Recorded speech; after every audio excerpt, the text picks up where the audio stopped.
Hi guys, welcome to Nut Gardening, and I just wanted to check in. I've definitely been MIA, but that's okay, and I wanted to talk about kombucha today. I'm actually really excited. I have someone that's interested in a SCOBE. We'll go over this, but a SCOBE is definitely what you need in order to have a successful kombucha process, and so I'll go over that with you. So what we have here, these are lots of scobies. I'll say this on the front end. Every time you make a new batch of kombucha, that will develop another SCOBE. In order to start off though, you need to have a SCOBE. There are different ways you can get it. I purchased mine off of Amazon, but you need to start with a SCOBE, and then at that point you need to have, maybe you purchase a kombucha and then you introduce a cup of that to really kickstart things. I'm past that process. This is probably my 6th batch of kombucha. Not an expert, but I'm learning and it's so exciting. Okay, so what do? Let's say you have your SCOBE. This is a 32-ounce jar. What you want to do is you want to boil about 8 cups of water. Well, let's say simmer because you're really brewing a batch of tea. You grab 12 tea bags, put that in 8 cups of water, simmer. Let's get that tea going about 30 minutes or so. All right. Once that's done, you remove it from heat. You do not put your SCOBE in it right away because that will kill your SCOBE. The high temperature will kill your SCOBE. Worth mentioning now, the SCOBE also needs to breathe. That's why you never put a lid right on top. You need a cheesecloth, maybe a tea towel, and a rubber band so that thing can breathe. So we now have removed our tea bags, our steep tea. We removed that off of the heat. We can take the bags out at this point, and now you introduce another 8 cups of water. The water needs to be filtered. Don't go tap water. Tap water is terrible. We don't want that.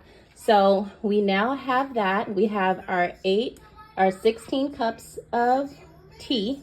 That's all in the same 32-ounce jar. And we add a cup and a half of sugar. Cane sugar is best, but if you don't have that, go with what you have. Cane sugar, and then at that point, once the temperature has come down to room temperature, then you can add your SCOBE. That needs to go in a cool, dark place. I have a apothecary, so a nice, cool, dark place for about 7 days. I've noticed now that we're in summer, I could maybe shorten it a bit if I wanted to, maybe 6 days.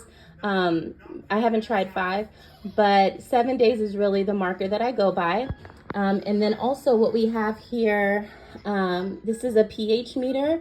Oh, off the top of my head, I should have checked this ahead of time. I want to say you want your kombucha around 3.5.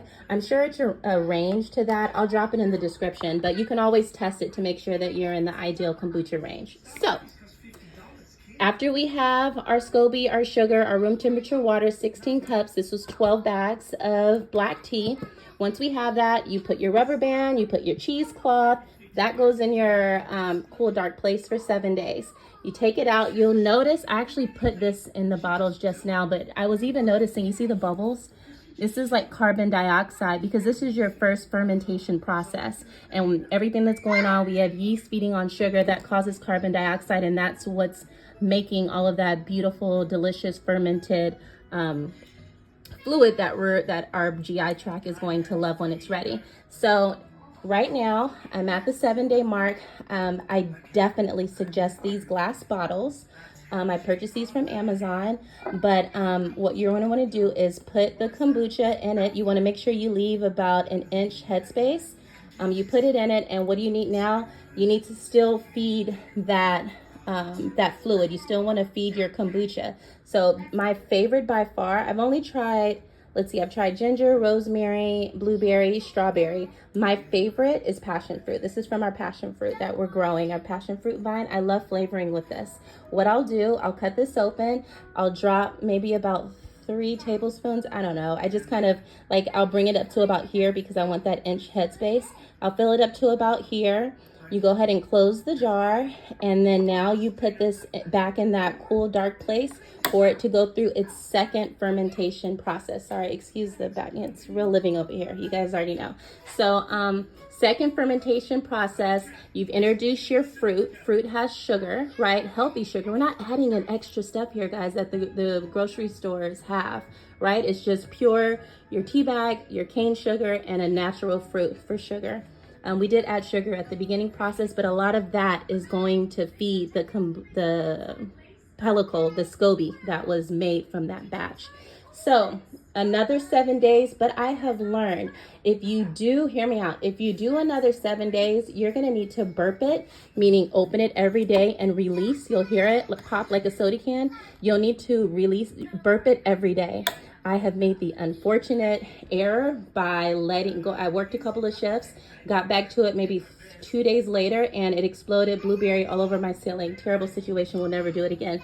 Now, this last batch that I made, you guys, I didn't burp it, but I literally just, I checked on it. You can kind of tell when a lot of that sizzle, a lot of that carbonation is building, because it feels full. It looks like it needs a break. So instead of burping it every day, and I wanted my kombucha faster, at the 3-day mark, when I thought that it was ready, it could have been 3 or 4 days, I just put it in the refrigerator. The refrigerator will stop the fermentating, that carbonation. It'll from my understanding, it'll still ferment, but at a much slower rate. So you put it in the refrigerator before you open it. All right, before you open it. And when I tell you, it is the most, I'm so sweaty, I'm excited, and it's hot. It is the most delicious, nutrient, I don't know, probiotic dense experience that I've ever had, right? Because why would you have that experience? But I absolutely love it. I love making kombucha. I'm gonna get better at it. I'll keep sharing along this journey. I'm so excited that we have someone that wants a SCOBE, and we'll figure out how to transport it. But I just wanted to check in. I hope all is well. Everyone stay happy and healthy, and signing off. Peace. Positive attitude changes everything. Nakna Gardening.